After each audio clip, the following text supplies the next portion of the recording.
فرش التراب يضمني وهو غطاء.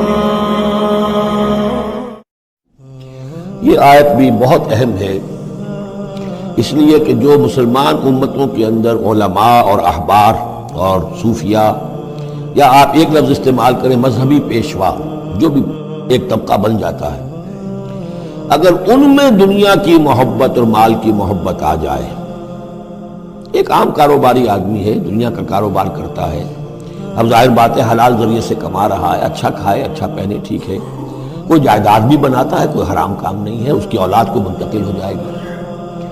لیکن یہ کہ جو شخص دین کی خدمت میں لگا ہوا ہے، اب اسے فرض کیجئے کوئی ہدیہ دے رہا ہے، کوئی اس کو اگر فرض کیجئے تحفہ دے رہا ہے یا کسی طریقے سے، تو دین کے لیے دے رہا ہے. اگر یہ لوگ بھی اپنے پاس دولت جمع کریں، اگر یہ اپنی جائیدادیں بنائیں، تو یہ بدترین انسان ہے آسمان کی چھت کے نیچے. یہ سمجھ لیجیے اچھی بات. عام آدمی کے لیے قانون اور ہوگا.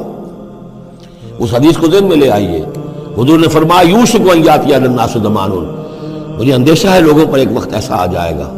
کیسا آ جائے گا؟ لا یبقى من الاسلام الا اسمہ، اسلام میں سے اس کے نام کے سوا کچھ نہیں بچے گا. ولا یبقى من القرآن الا رسمہ، قرآن میں سے اس کے رسم الخط کے سوا کچھ نہیں بچے گا. مساجدہم عامرۃ، ان کی مسجدیں آباد بہت ہوں گی، شاندار ہوں گی. وہی خراب من الہدی، ہدایت سے خالی ہوں گی. وعلماؤہم شر الناس تحت عظیم السماء، اور ان کے علماء آسمان کی چھت کے نیچے کے بدترین انسان ہوں گے. من عندہم تخرج الفتنۃ وفیہم تعود، انہی میں سے فتنہ برآمد ہوگا، انہی میں گھس جائے گا. تو یا ایھا الذین آمنوا، اہل ایمان، ان کثیرا من الاحبار والرہبان، یقیناً بہت سے علماء اور درویش، لا یاکلون اموال الناس بالباطل، وہ لوگوں کے مال ہڑپ کرتے ہیں باطل طریقے سے. ویصدون عن سبیل اللہ، اور وہ روکتے ہیں لوگوں کو اللہ کے راستے سے. والذین، اور کوئی نئی دعوت اٹھی ہے، کوئی اللہ کا بندہ جو ہے لوگوں کو دین کی طرف بلا رہا ہے، یہ اپنی مسندیں جب خطرے میں دیکھتے ہیں تو نہیں چاہیں گے کہ ہمارے عقیدت مند جو ہے وہ کسی بھی ایسی دعوت کی طرف رخ کریں اور متوجہ ہو جائیں.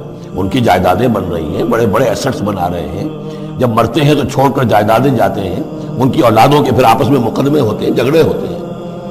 فرمایا والذین یکنزون الذهب والفضة، اور وہ لوگ کہ جو دفینے بناتے ہیں، جمع کرتے ہیں اپنے پاس سونا اور چاندی، ولا ينفقونها فی سبیل اللہ، اور وہ خرچ نہیں کرتے اس کو اللہ کی راہ میں. فبشرهم بعذاب علیم، تو ان کو بشارت دے دیجیے عذاب علیم کی، دردناک عذاب کی.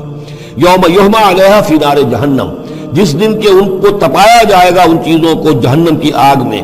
فتقوی بہا جباہہم، اور اسی سونے اور چاندی کو تپا تپا کر اس سے پھر داغے جائیں گے ان کے ماتھے بھی، وجنوبہم، اور ان کے پہلو بھی، وظہورہم، اور ان کی پیٹھیں بھی.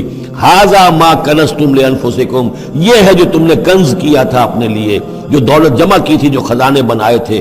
فذوقوا ما کنتم تکنزون، تو اب مزہ چکھو اس کا جو تم نے کنز بنایا.